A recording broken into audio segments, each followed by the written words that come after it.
Hello everybody and welcome to the United Stand. This is your latest Manchester United news and we're dissecting the draw against Chelsea yesterday and especially talking about Donny van der Beek and freeing Donny van der Beek from what is a Manchester United confusing nightmare at the moment. And there's lots to pick up on. I know most of us have had a night's sleep ahead of, after that game from last night. And I agree with some people who are not happy with what's happened in relation to Solskjaer. I also agree with some people who are, feeling a little bit better about it last night. I mean, look, the reality is we're not playing this bloody Burnley game in hand. I don't know when we're playing that. I was looking at the fixtures this morning. I don't know when we're playing that fixture because the Premier League is so screwed up this season that we're going to have a game in hand hanging over us for bloody ages. We need to get that game in hand played because we've not had a great start to the season. But if we did have those 3 points that we had against, that we could get against Burnley, which we probably would get against Burnley at the moment because they're shit, we'd only be 3 points off Liverpool. We'd only be like a couple of points off all our rivals. So, you've got to balance that. It's the fact that we have got this game in hand and Man City are in the same position as well. It is really, really frustrating. But it's also very frustrating when you go into a game like yesterday and play with fear. And there's a few. I want to talk about Donny van der Beek because it feeds into everything. Daley Blind, who's ex-Manchester United, said that basically said, I don't understand why Manchester United have bought Donny van der Beek. He's a fantastic player. He doesn't even get a 5-minute cameo yesterday. You buy him for squad depth, use the squad depth. I think Everett and Neville both said, why have we bought this player? And look, the honest answer is that it might not be a signing that Solskjaer wanted. We know that he wanted Jack Grealish, and that might be something to do with it. But the bottom line here is, for me, is that, look, you're going to get the Ollie outers. And look, I understand some people are Ollie out. I've always said, look, I get that. But to people who are shouting Ollie out because we drew to Chelsea, you do look a little bit stupid because, in my mind, we've just played very well against PSG tactically, and it was a tactical performance. And then tactically yesterday, we played for a draw. So you might not like those tactics, and that might be a reason to go Ollie out. But, there are people out there who we know who are just they don't care about United. They just want to see the world burn to be right. You know these people. They're out there. They want to call him names. They want to be Ollie out, and they want to be right. They don't care about United winning. And if you want to listen to that mantra, that's up to you. It's freedom of choice, isn't it? But to me, look, beating Newcastle, beating PSG and drawing with Chelsea, on paper, it's not bad. The frustrating thing is we're playing catch-up. The disappointing thing is, I'm going to go through it now, there are question marks around this manager. And I'm not excusing that. And I don't think anybody who is pro-Ollie excuses that. He does do good things, and then he does things where you go, that doesn't help you. And I think that's where I am this morning. I don't have a problem with people being Ollie out, really, if it's valid. But I have a problem with the Ollie outers who are doing it because they just want to be able to say, I told you so. I think if you're Ollie out because you don't like his tactics, you don't like the decision he makes, well, I think it's a bit harsh, but at least you've got something to it. But for me, PSG was brilliant. Newcastle was okay, and yesterday wasn't good enough. And the reason I want to bring Donny van der Beek into this is because I look at that team selection yesterday, and look, Ollie contradicts himself. He said, after the game yesterday, he said, Donny van der Beek, don't rest assured he'll get games. It's easy for people to pick a team. It's harder to leave people out. And rest assured, Donny van der Beek will get games. But look, even as somebody's a backer of Ollie and I want him to do well, and I want to get into the comments because Sean Negative Turner straight away says, how is Ollie starting Mata and James over Donny van der Beek? How is he starting McTominay and Friend over Matic and Pogba? It's favouritism and it's not helping the team. And I think that is a fair point because when I look at what Ollie said last night, he said a few things that really contradict the whole Van der Beek thing and make me think that he didn't want to buy him because he said, well, rest assured he's going to get game time. Why didn't he get it yesterday? He also said that, look at Cavani and look at Pogba. Cavani's going to get better when he's fitter. And Paul Pogba, to be fair, he's recovering from coronavirus. Yeah, but on the same hand, you said that Donny van der Beek's just adjusting to life in the Premier League. So you're willing to play a half-fit Pogba. You're willing to play a half-fit Cavani. But we can't play Van der Beek because he's still adjusting to the Premier League, even though he's played full games for Holland and is fit. So there's a contradiction there. He's not picking him because he doesn't want to pick him. Let's be honest. That is the thing, and that is the problem with the result yesterday. He doesn't trust Donny van der Beek. That's the thing. So anybody who's got an issue with that and anybody who's frustrated with that, you are totally right. Patrice Evra said after the game yesterday that United played with fear. And Ole Gunnar Solskjaer said, well, In the last 25 minutes, the only team that was going to win that game was Manchester United. You've just answered the question, Ollie. You've just answered the question. What about the first 65 minutes? What about the team that you sent out? You can't sit there when an ex-player or a fan says, we played with fear, because we did, and then say, yeah, but in the last 25 minutes, we were the only team trying to win that game. The game's 90 minutes. So for a third of the game, you tried to win it. The first hour, you picked the wrong team and you went scared. And look, I've got to be honest here. Let's not diminish the fact that Chelsea have spent way more than us. They've got a better squad than us, and they came to Old Trafford for a draw as well.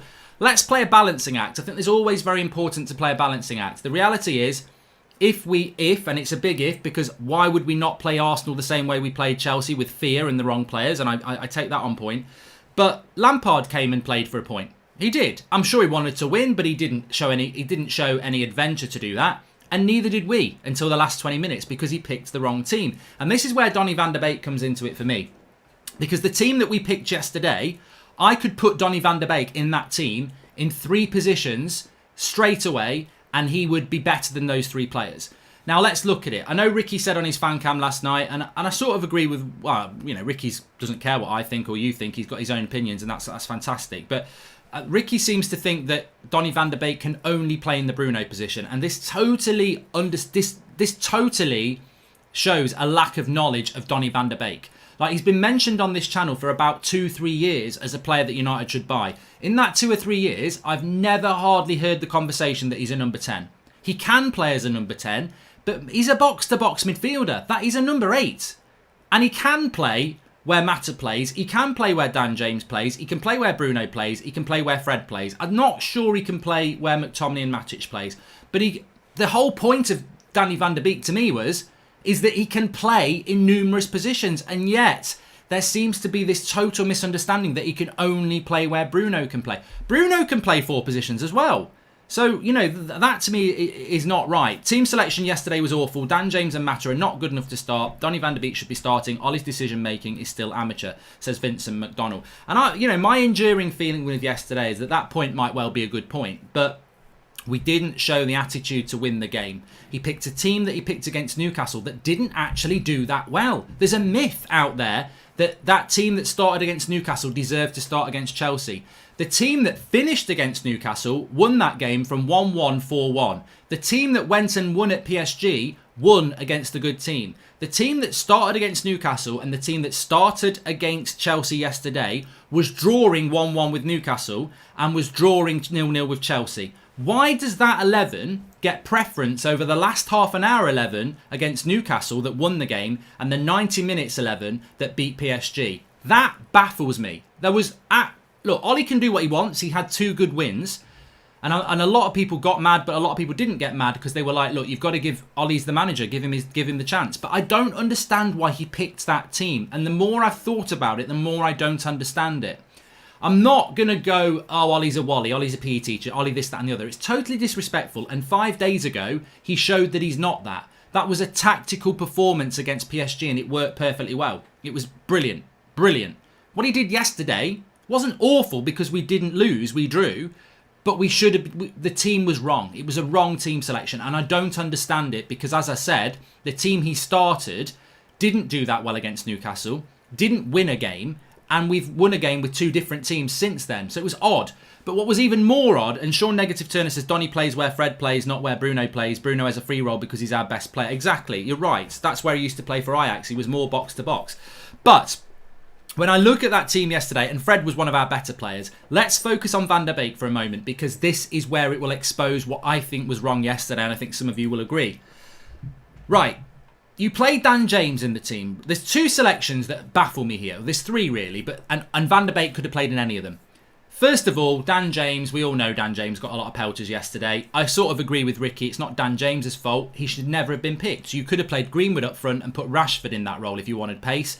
We picked Dan James for pace and nothing else, and it didn't work. The only thing it did was defensive support and shape. The formation was fine. I think, let's not run away with ourselves here. The team that Ollie picked was wrong. The formation was fine. It was the individuals in that team. And there's 2 to start off with. And Van der Beek can play in either of these positions.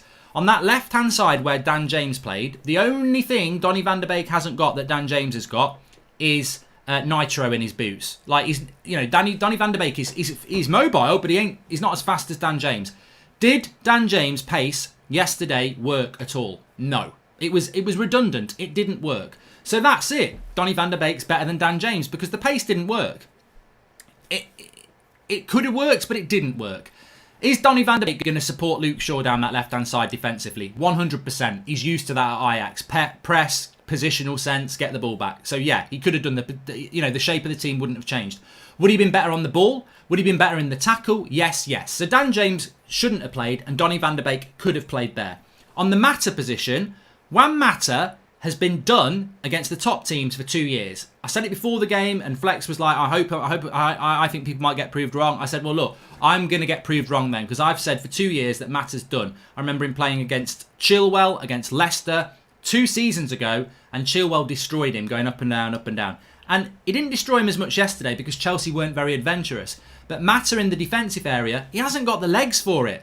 So that to me, I mean, the Dan James selection was bad, but you can sort of understand the pace. Van de Beek should have played where Mata played because everything Mata can do, Van de Beek can do, and he can do it better. He's fitter, he's quicker, he's younger, and he can do the little intricate passing and moves. What Mata can't do is track back and keep a shape defensively because he's not quick enough. What Mata is good at is when you're on the edge of the box, little intricate passing. Why, against Chelsea, when you're trying to hit them on the break and you know you're going to have to do a lot of defending, do you pick Juan Mata? You pick Juan Mata in a game at home against someone like West Brom where you're going to spend a lot of time on the edge of the box, where West Brom are not going to attack much and Mata's not going to have to defend much. Mata's perfect for that sort of game. Why would you pick Mata against Chelsea when it's not going to be a possession-based game and where it's going to be a game where you're going to do a lot of defending? So I don't understand that, and Van de Beek could have played there as well. So there's 2 positions straight away that Donny van de Beek could have played in and been better for the team and better for the shape, and we would have had a better performance. So you see what I'm getting at here? I don't understand why he's not playing over Dan James or why he's not playing over Juan Mata. The third position he could have played is Scott McTominay. Scott McTominay was not a CDM yesterday. He was playing in a midfield holding 2. And Donny van de Beek can do that because he's not running the midfield himself. He's not playing like Matic has on his own. He's got Fred next to him. He could have played that role. Why could he have played it better than McTominay? Because he's more mobile, he's better in the tackle, and his passing is elite compared to that drivel we saw from McTominay yesterday. So straight away, Ole Gunnar Solskjaer can come out and say, look, he'll get his chance. He should have got his chance yesterday. In 3 starting positions. He's better than 3 players that we started. And I think this is the thing that resonates for me from yesterday is we've got to pick our better players. It makes no sense. Yesterday was like being invited to see the Queen to get your MBE like Marcus Rashford, right? And you turn up in your tracksuit and trainers when you've got a lovely designer suit in the cupboard. Like we to pick that team yesterday. It was bloody mindedness. It was ignorance. It was stubborn. It was silly.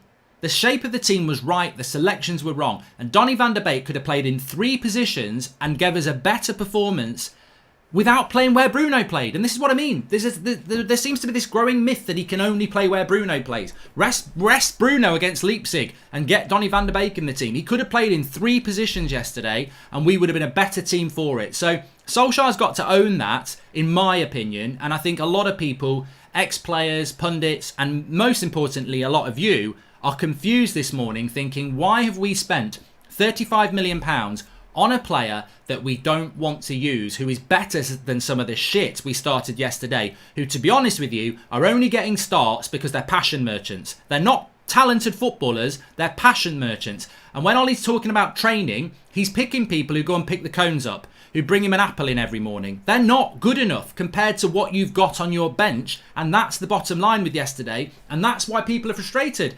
Not because we've drawn with Chelsea. Chelsea are a very good team. They've got very good players. But we had better players than what we started with on the bench that would have suited that system better. And that was proven by the 90-minute performance where we only started playing in the last 25 minutes. And the problem was, as many of you said, he's not going to be able to make enough subs to right this wrong. He could only make 3 subs, and really, Matic and Van der Beek needed to come on as well as Cavani, Greenwood and Pogba. And you can't do that when you put too many of your good players on the bench. You can't right all the wrongs you've done at the start.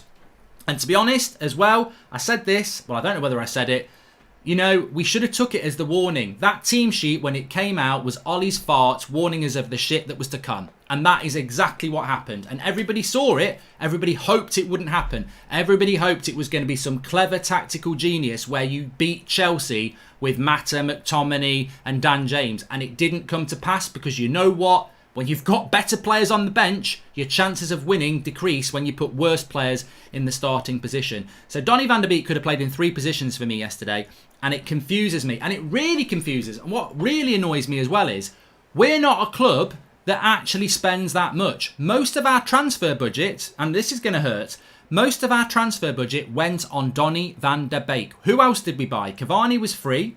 Telles was about 15 million, and we bought a couple of youngsters. Our major transfer signing of the summer was Donny van der Beek. Now, many of us are not happy that we didn't get a centre-back, that we didn't get the Sancho deal done. But the deal that sort of made us think, well, it's something, was Donny van der Beek. He's our biggest signing of the summer, and we're not bloody using him.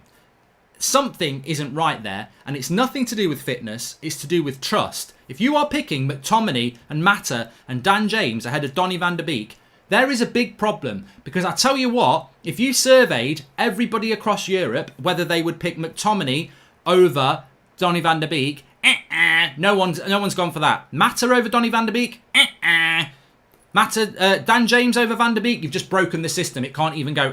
So, you know, I don't get that. And I do absolutely agree with people that the Donny van der Beek situation is massively confusing. I love Scott, but this game showed that he's really limited. Zakaria would be a massive upgrade in that position, says well Zeno. Well, I tweeted it last night about McTominay, and this morning's not really about that. It is what it is. We drew with Chelsea.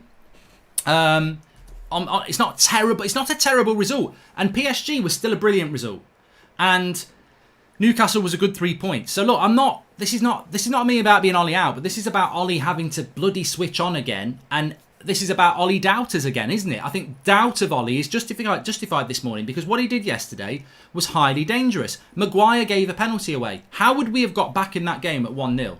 I don't think we would have done, because he couldn't make enough subs to right his wrong. I don't think we deserved the point yesterday, but let's not forget Chelsea could have had a penalty. You talk about these saves by Mendy. I think they're all saves that a goalkeeper should make. I honestly believe if Matic, Pogba and Donny played last night, we would have won. What's with the situation with Telles and Twansebi over Maguire? I agree. I mean, look, no one's even talking about that, are they? Because we didn't concede a goal. But I think Maguire and Lindelof had quite an easy game yesterday. But look, on Donny van der Beek as well, not only should he have started in 3 positions, he should have come off the bench first. How on earth can Ole Gunnar Solskjaer come out after the game yesterday and talk about Cavani's going to get better with fitness, and Paul Pogba, let's not forget, he's recovering from coronavirus and I probably shouldn't have picked him at the start of the season. Hello? Donny van der Beek is on the bench. He's on the frigging bench. Why not bring Donny van der Beek on instead of Paul Pogba? You can't say after the game, well, remember, he's still recovering from coronavirus. Also, basically, you're putting on a Paul Pogba who's not fit. And he's not fit. I said this after the Newcastle game. It was obvious against the PSG. He's playing cameos. He is not a fully fit Paul Pogba. He's not. You can see that. And yes, he's done well when he's come on, but he's not anywhere near his best. So not only should Donny van der Beek have started in 3 positions, he should have come off the bloody bench. He's way fitter than Cavani and Pogba, and we still don't bring him on. It's baffling. It's baffling. And look, you know what as well? I must say this. Ole Gunnar Solskjaer is the manager of Manchester United. He makes the decisions. It's up to him what he does. And I can't move away from that. But what I cannot do as well is say I understand it. And you can't say Moyes is an idiot, and you can't scrutinise Van Gaal and Mourinho and then not scrutinise Ollie because you like him and you back him. And I do like him and I do back him, but I'm baffled by this Van der Beek thing, and I think many people are. You're bringing on players who aren't fit. You're starting players who aren't even fit to wear the shirt over a player who's a new signing. And to me, without the with absence of knowledge, I just think this is not the player that he wanted. I think he's been given a player he didn't want. And I think he's maybe chucking his toys out his pram and saying, I'm not going to use him. I didn't want him. It feels like that. So it's a little bit like on Christmas Day morning, isn't it? You know, you want a PS5, you get an Xbox, and you're pissed off. Everyone, you know, you wanted a PS5, and, you know, you're not getting one, you've got an Xbox. So what do? You stubbornly say, well, I'm not playing with it. And your parents or whoever's bought it, you were like, well, it's better than nothing. I'm sorry I didn't get you the PS5. It's my own incompetence, but you have got an Xbox. I'm not going to use it. Get me Snakes and Ladders out. Dan James, I'm going to play with that. You're joking. You're joking. You're embarrassing yourself playing Snakes and Ladders in 2020. You've got an Xbox. Use that. You can go online. You can play against everyone. No, I'm going to use Snake and Ladders, and if I get bored of that, I'm getting Kaplunk out. Matter. And it is a little bit like that, isn't it? Because it just feels like he wanted Grealish, the PS5. He didn't get Grealish. He's got the Xbox, and he's stubbornly saying, "No, I'm not playing with that. I didn't want it. I know it's way better than Snakes and Ladders and Kaplunk, but I'm going to play with those. I didn't want the Xbox. I'm not having it." And it feels like that at the moment. In the absence of the truth, yesterday was stunning. Why Donny van de Beek didn't get used, because I think we're already at 5 places he could have played yesterday and he didn't get 1 minute. He could have started where Dan James started, he could have started where Mata started, he could have started where McTominay was started, and he would have been way better than them. And then he could have come on 3 times and he didn't. So that's 6 mistakes by Ollie there. So you explain to me why our biggest signing of the summer, who is fitter than most of our squad, didn't get a minute in a game yesterday where we're trying to win the game. It makes no sense. No sense at all. So there you go. Smash a like on the video if you are pro Donny van de Beek and you want him in the team. I think he's got to start. But the stupid thing is he'll probably drop Bruno for van de Beek, which is stupid. I think you need to play van de Beek and Bruno. Where do we go from here? This is the first time since 1972 that we've not won, that we've only taken 1 point from our first 3 games. Does that concern me? We're pretty good away from home. But if we don't beat Arsenal at home next week, that's going to be maybe 1 or 2 points from 12 at Old Trafford. And I know we haven't got the fans in the ground and that's a problem, but do you think the fans in the ground would have changed the result yesterday? I don't think it. I think against Palace it might have done, because, you know, the crowd gets on your back and you respond.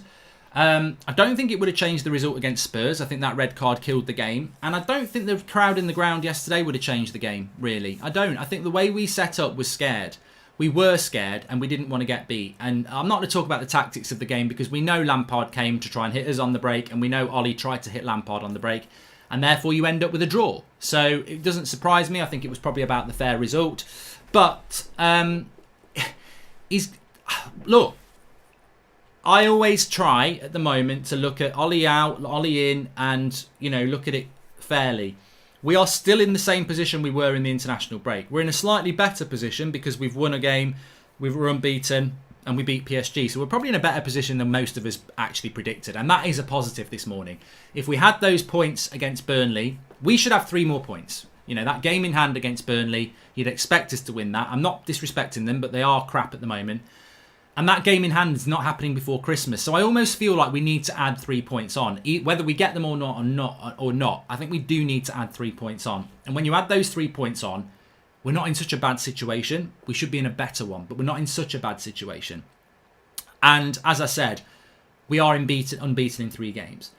But Ole Gunnar Solskjaer again talks about, well, last year, when we lost to PSG last time, we went on a really bad run. What relevance is that? It's 18 months ago and it's a totally different squad. So basically, drawing against Chelsea or playing for a draw against Chelsea is progress, because 18 months ago against PSG, we beat them and then we lost it in the Premier League. Why is that even in your head? What should be in your head is, we've got Arsenal, we've got Leipzig, or however you bloody say it, which we've got to get a result, because, you know, if we lose to them, it lets PSG back in. So we've got to get a result against Leipzig. We've got to but Martial will be back, and, you know, we've got a good enough squad. Arsenal next week today, is huge, absolutely huge. And then Everton the Saturday after that is absolutely huge. And I think that if you're Ollie out, the next international break comes after the Everton game in 2 weeks' time. If we don't beat Arsenal and Everton, Ollie out and Poch in is going to dictate November. I'll tell you that now. It will do. I don't want that to happen, but it will do. Because basically, if we don't beat Arsenal and Everton, and I'm not saying we lose, but let's say we draw, and we've drawn with Chelsea, and we've beaten Newcastle, that's 6 points from 12. That's not good enough. We will be in the bottom half. So he's got to get wins against Arsenal and Everton. And my problem with this is, why are Arsenal and Everton any easier than Chelsea? And the scare factor for me is the fear that we went out with yesterday. We showed Chelsea way too much respect and we tried to hit them on the break and nick a result. Why do you think we're going to attack Arsenal more? Why do you think we're going to attack Everton more? And that's what scares me. We should attack them more because we should have better players for those games and we should be using the bench more. And that is now over to the manager. Yesterday, I don't know what your plan was. You got the team selection completely wrong.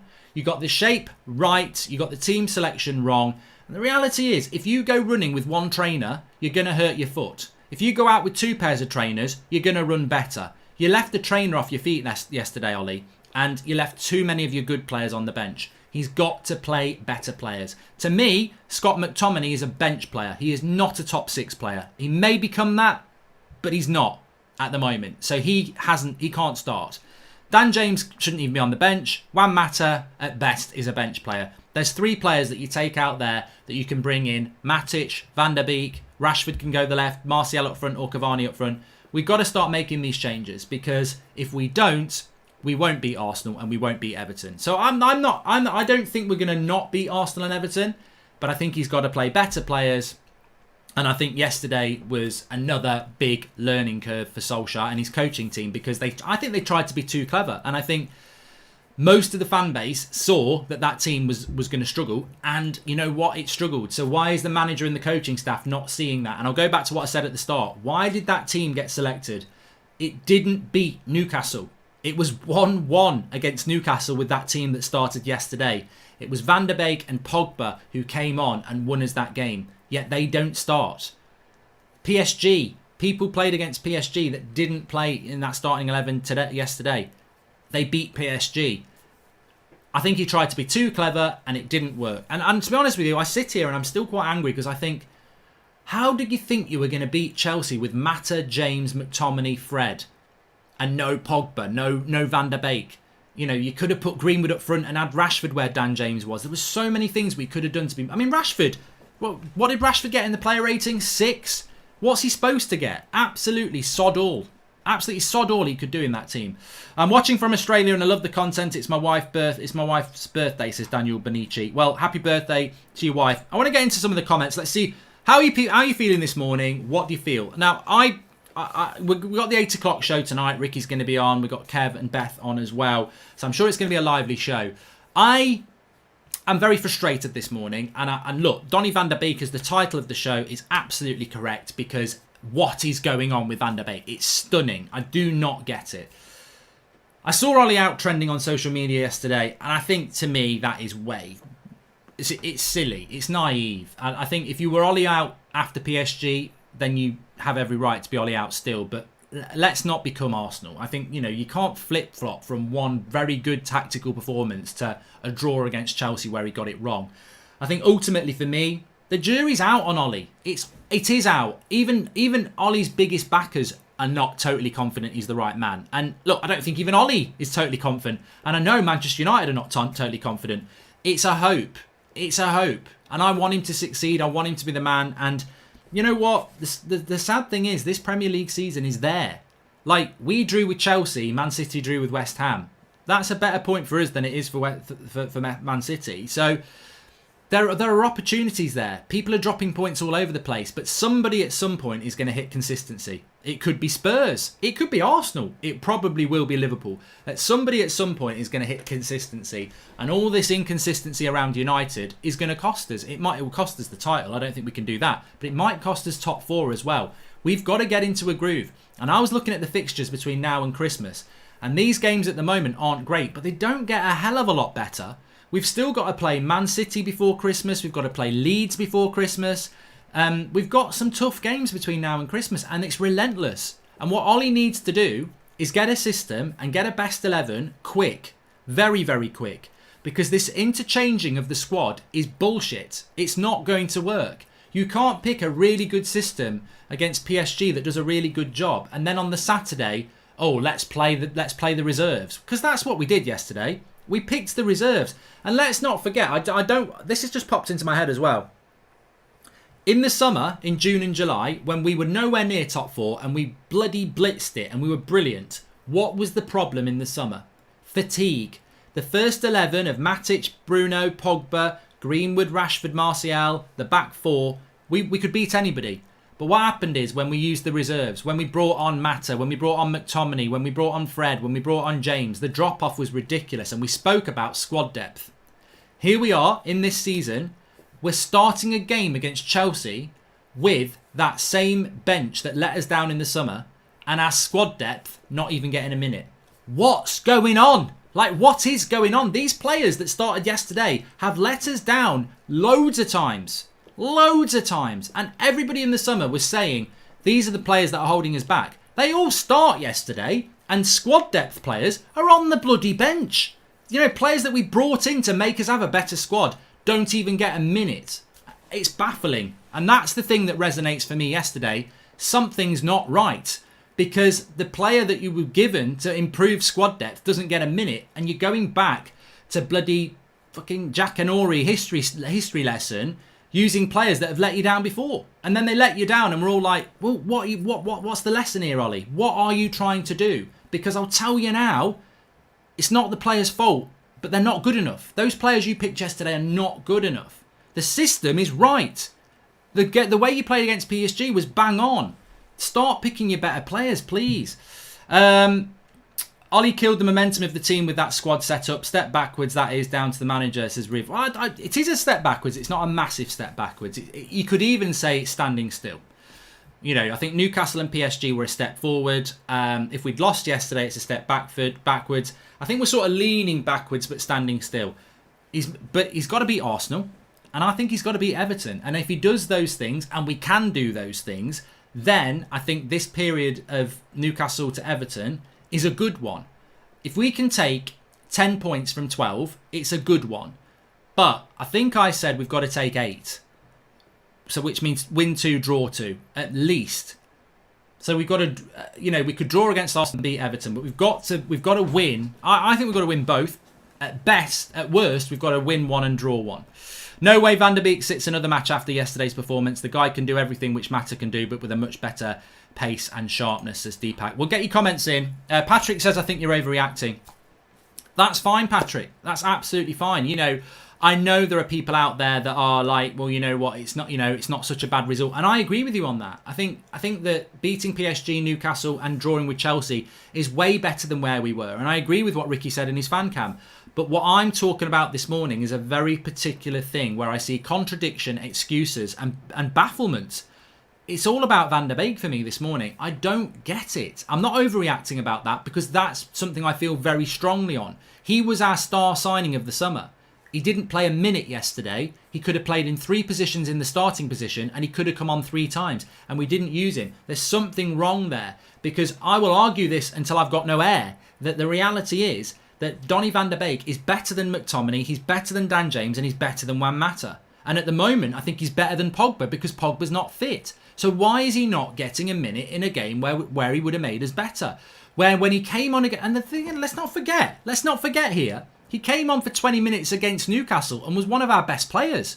So why does he not get a minute in the next game? That's what I'm not understanding. And look, this can change very, very quickly. But nothing will change my opinion. Even if Donny van der Beek plays every minute of every game between now and the end of the season, I would still say that Chelsea game, Ollie got it wrong. And you've got to say that. He got it wrong. He got it wrong. Did we lose the game? No. Should people be saying Ollie out after that one game? No. Has he got an opportunity to right his wrongs? Yes. Can we still have a really good season? Yes.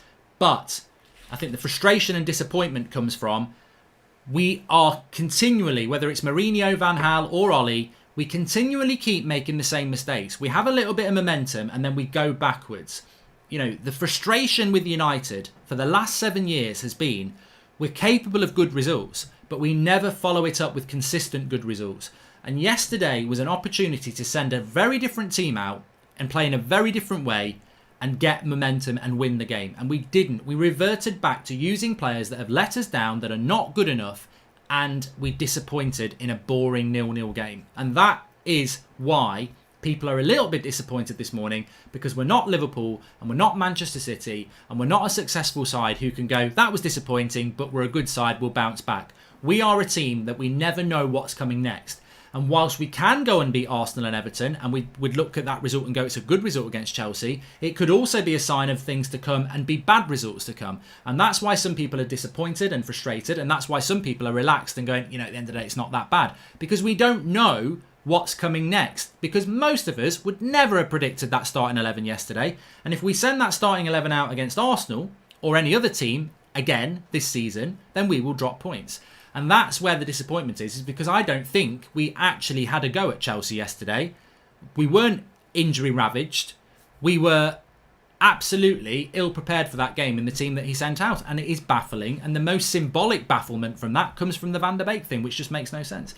Ollie's got us all living in hope. Not good enough for me. My expectations will never lower. Should win every game at home, says Dazu W. Well, the good thing is that Arsenal's at home next week, so we do need to win that because I can't see a situation where we've played our first 4 home games of the season and not won any of them. But look, we'll see what happens. We'll see what happens with it. I'm frustrated this morning, but I just feel that we just need to start playing our better players. I like the shape of the team. I like the way he's setting teams up.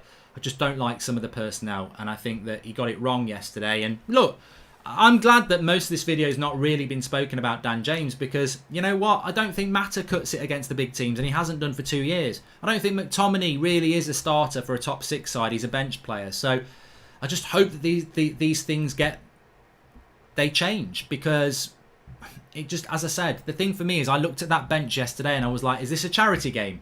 Why are we picking some of these players when the bench has got way better players on it? And I think that probably resonates with quite a lot of people. I think Telles is injured. And I've not mentioned Telles at all because I think Telles is injured. And there's no reason why. I mean, Telles should have played yesterday. I'm a big fan of Luke Shaw, but look, what have I always said? There's a myth about me and Luke Shaw. I like Luke Shaw. I think he's a very good left back, but we've got a left back now who can put a cross in the box. Telles yesterday would have made us better, without a shadow of a doubt. Chelsea didn't attack us, so defensively, Luke Shaw wasn't as important as I thought he might be. The way that game played, Telles would have been perfect because there was a lot of opportunity to get forward, and we know that Telles is one of the best attacking left backs in the world. So of course he would have made us better. He should have played, but he's injured, so you can't moan about that selection. He wasn't even fit. Honestly, it's not about Ollie being the right or wrong man. There's some positivity and a sense of good rebuild here. We can't disrupt that with repeated managerial changes. Ollie outers don't get that, says Viraj. Look, mate, I couldn't be further from Ollie out. I just want him to get it right. And when you back somebody and they make mistakes like yesterday, it frustrates you because he's better than that. He's proven this week he's better than that. He baffled me yesterday. He confused me yesterday. And that's the thing that disappoints me. Am I going to wake up and go, get rid of him, he's crap? No, I'm just not on that page. I know some of you are. I respect and understand that. But I don't respect and understand the people who are doing it just because they want to be proved right. I don't get that. They're just shouting, and they contradict themselves. Some of you have been very consistent as to why you're Ollie out. And I get that. I read the comments and I get that. And look, to be honest with you, as I said, in the middle of November, you're going to get your answer because if he does lose to Arsenal and Everton, to me, he's gone. So it was your own. Look, we said this in the week. You're only as good as your last game. That last game wasn't that good, so he's under the highlight. He's under the spotlight again. That's the way this was always going to run. You can't live off PSG if you don't go and beat Chelsea and Arsenal and Everton. So his job is safe at the moment, and that is without doubt. But if he goes and loses against Arsenal and Everton, he won't be safe. And that's just the nature of the beast at the moment. Until he finds some consistency one way or another, his job isn't going to be safe in the eyes of the fans. And he needs to live. And that's why yesterday, again, was so baffling because he sent a team out that was always going to put him under pressure. And so it came to pass. But he can right that wrong. The great positive is that team yesterday should never play again. And there's some fantastic players on the bench. And there's some fantastic players who weren't involved yesterday who are going to come back, like Martial. So we can put a fantastic team out. And look, that team yesterday didn't lose to Chelsea. What have Chelsea got to come back into that team? Really, not a hell of a lot. So imagine if we played our best team against Chelsea, you'd expect us to win. That's what he's got to do. And that's the real positive for me. The frustration is he sent the wrong team out. The frustration is we could have played a better team and we probably would have won. That's what he needs to do. Because United, with the right system and the right players, we can beat anybody. That's what he needs to do. So we'll end on a positive. Back again at 8 o'clock tonight for the Sunday show. Looking forward to that. Have a very good day and smash a like on the video. Make sure you subscribe if you're new. Get your comments in and I'll speak to you in a bit. There's someone at the door. I'll come in. Can we open it? She's like, I'm looking after the same thing. Why are you going? Well, I'm still live here. Can you just open the door, please? I'll be there.